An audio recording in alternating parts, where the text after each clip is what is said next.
Mr. President, which countries do you want to spend more on NATO in particular? Just look at the chart. Take a look at the chart. It's public, and many countries are not paying what they should. And frankly, many countries owe us a tremendous amount of money for many years back, where they're delinquent, as far as I'm concerned, because the United States has had to pay for them. So if you go back 10 or 20 years, you just add it all up. It's massive amounts of money is owed. The United States has paid and stepped up like nobody. This has gone on for decades, by the way. This has gone on for many presidents, but no other president brought it up like I bring it up. So something has to be done, and the Secretary General has been working on it very hard. This year, since our last meeting, commitments have been made for over $40 billion more money spent by other countries. So that's a step, but it's a very small step. It sounds like a lot of money, and it is. But it's a very small amount of money relative to what they owe and to what they should be paying.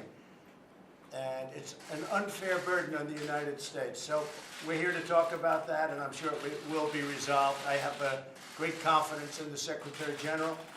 He's worked very, very hard on this, and he knows it's a fact. But I have great confidence in him and his representatives. Would you like to say something? First of all, it's great to see you again, Mr. President, and good to have you here for the summit. And we are going to discuss many important issues at the summit. Among them is defense spending. And we all agree that we have to do more. I agree with you that we have to make sure that allies are investing more. The good news is that allies have started to invest more in defense. After years of cutting defense budgets, they have started to add billions to their defense budgets. And last year was the biggest increase in defense spending across Europe and Canada in a generation. Why was that last year? It's also because of your leadership, because your clear message. And they won't write that, but no, I have said it before. But the thing is that it really has your message is having an impact, and we are going to build on that to make sure that we have further increases.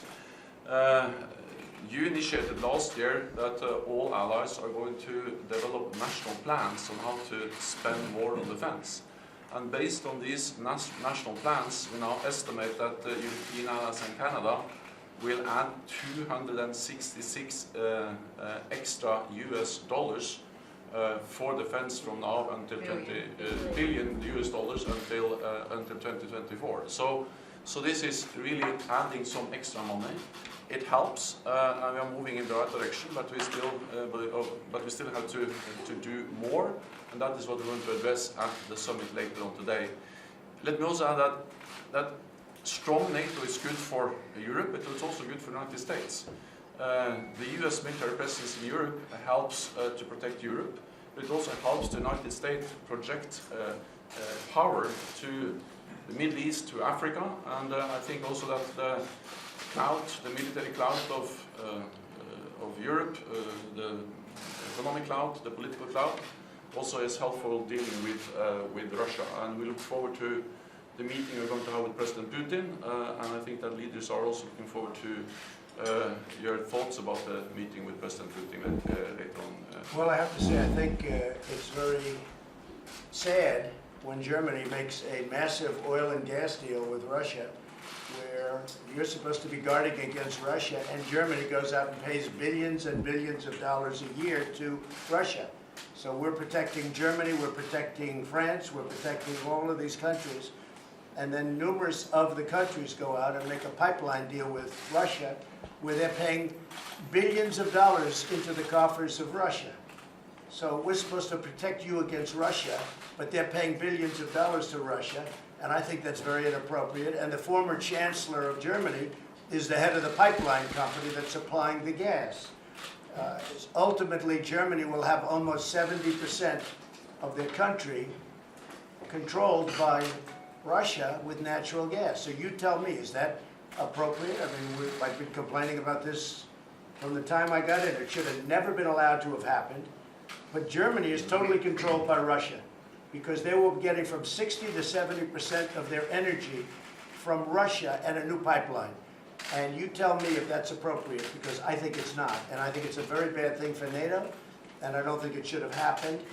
And I think we have to talk to Germany about it. On top of that, Germany is just paying a little bit over 1%, whereas the United States, in actual numbers, is paying 4.2% of a much larger GDP. So I think that's inappropriate also. You know, we're protecting Germany, we're protecting France, we're protecting everybody, and yet we're paying a lot of money to protect. Now, this has been going on for decades. This has been brought up by other presidents, but other presidents never did anything about it because I don't think they understood it or they just didn't want to get involved. But I have to bring it up because I think it's very unfair to our country, it's very unfair to our taxpayer. And I think that these countries have to step it up, not over a 10-year period, they have to step it up immediately. Germany is a rich country. They talk about they're going to increase it a tiny bit by 2030. Well, they could increase it immediately tomorrow and have no problem. I don't think it's fair to the United States. So we're going to have to do something because we're not going to put up with it. We can't put up with it, and it's inappropriate. So we have to talk about the billions and billions of dollars that's being paid to the country that we're supposed to be protecting you against. You know, everybody's talking about it all over the world. They'll say, well, wait a minute, we're supposed to be protecting you from Russia, but why are you paying billions of dollars to Russia for energy? Why are countries in NATO, namely Germany, having a large percentage of the energy needs paid, you know, to Russia and taken care of by Russia? Now, if you look at it, Germany is a captive of Russia because they supply. They got rid of their coal plants. They got rid of their nuclear. They're getting so much of the oil and gas from Russia. I think it's something that NATO has to look at. I think it's very inappropriate. You and I agree that it's inappropriate. I don't know what you can do about it now, but it certainly doesn't seem to make sense that they pay billions of dollars to Russia, and now we have to defend them against Russia. You know, NATO is an alliance of 29 nations, and there are sometimes differences and different views and also some disagreements. And the gas pipeline from Russia to Germany is one issue where allies disagree. But the strength of NATO is that despite these differences, we have always been able to unite around our core task to protect and defend each other because we understand that we are stronger together than apart. I think that 2 world wars and the Cold War taught us that we are stronger together than apart. But how can you be together when a country is getting its energy from the person you want protection against or from the group that you want protection? Because we understand that when we stand together, also when dealing with Russia, we are stronger. I think what we have seen is that... No, you're just making Russia richer. Well, you're not dealing with Russia, you're making Russia richer. So I think that even during the Cold War, NATO allies were trading with Russia. Then there have been disagreements about what kind of trade arrangements we should go into. I think trade is wonderful. I think energy is a whole different story. I think energy is a much different story than normal trade. And you have a country like Poland that won't accept the gas. You take a look at some of the countries, they won't accept it because they don't want to be captive to Russia. But Germany, as far as I'm concerned, is captive to Russia because it's getting so much of its energy from Russia. So we're supposed to protect Germany, but they're getting their energy from Russia. Explain that. And it can't be explained, you know that.